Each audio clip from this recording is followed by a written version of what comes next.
So about a week ago, Lenny James, who plays Morgan on the show, talked about any kind of potential return to The Walking Dead. Morgan's departure after the Savior War was a very, very big deal, since it was the first official crossover from the two shows, Fear the Walking Dead and the original show. Morgan heading over there, in hindsight, I think represents a very soft reboot of Fear the Walking Dead that the showrunners at AMC decided to do.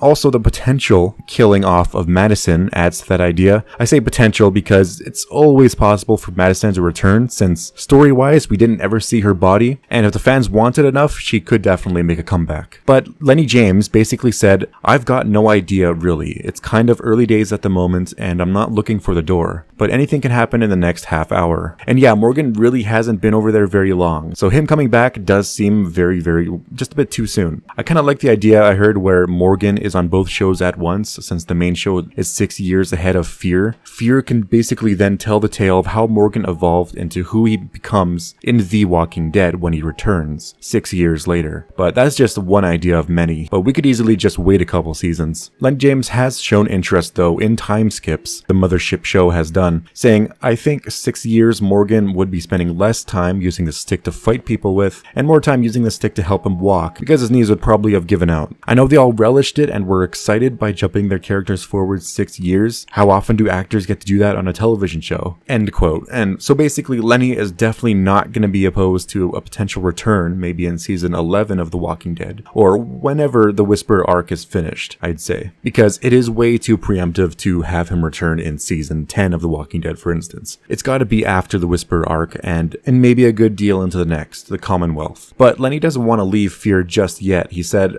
"I'm halfway through filming the 5th season, and in a weird way, this season feels like my first season," end quote. Because in the last season, it was so focused on Morgan heading to Fear, and the Fear show being rebooted and killing off the previous cast, basically, that there's no time for Morgan to settle down as a character. He was just bouncing off all these existing cast members as they were meeting their unfortunate ends. But with all of that transitionary period out of the way, season 5 of Fear is we're gonna see Morgan on a more stable footing. And really, who knows how this new direction of the show is gonna go? Really, we might never see Morgan for another 3 or 4 years. But I just thought this would be interesting to talk about Morgan for a second. He left the show in what feels like forever ago at this point. It would be really cool for him to come back. I do hope he does come back at some point in the future. But in the end, I do think he should stay on Fear for just a little bit longer. Really, we just have to wait for the end of the Whisperer War and see how things are going to be settled, where everyone's going to be at, and if the Commonwealth is going to be in full swing. But until next video, remember to drop a like and subscribe to not miss out on any future Walking Dead stuff, and thanks for watching.